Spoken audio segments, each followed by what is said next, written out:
Magandang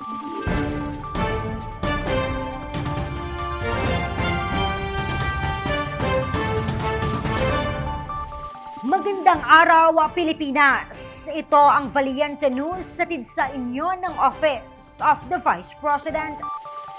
Di bababa sa 70 kabataan mula sa isang madrasa school sa Barangay Waan, Davao City ang pinaghandugan ng pagbabago bags ng OVP Southern Mindanao Satellite Office. Nagpahayag naman ng suporta ang pamunuan ng paaralan sa pagbabago campaign ng tanggapan. Narito ang ulat ni Jera Gomez. Patuloy ang pag-arangkada ng pagbabago, ang Million Learners Campaign ng OVP. Kamakailan lamang, tinungo ng OVP Southern Mindanao Satellite Office ang Madrasa 2 Dampa Al Rabia sa Purok 2, Sitio Dampa, Barangay Waan sa lungsod ng Davao.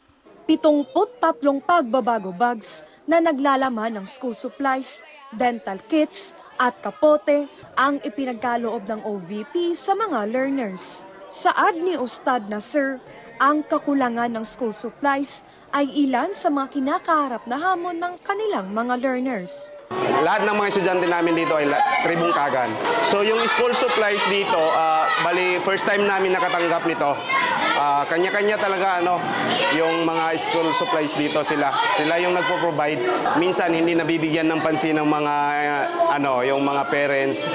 Talagang may mga student talaga na walang minsan pumupunta dito na kulang yung lapis, ganun talaga given parang parang hindi masyado binibigyan ng pansin.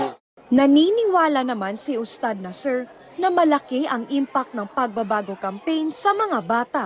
Talagang malaking tulong ito sa mga bata, kasi para lalong-lalo na itong mga, yung Sabado at saka Linggo lang, minsan hindi napapansin ng mga parents.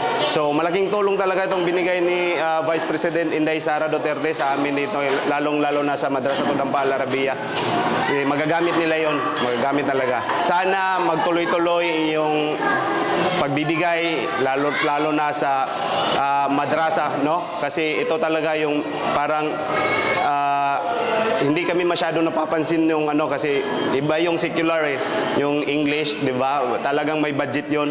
Dito naman sa madrasa, laking pasalamat namin sa Vice President Inday Sara Duterte na naisip na tumulong sa mga ganitong mga program.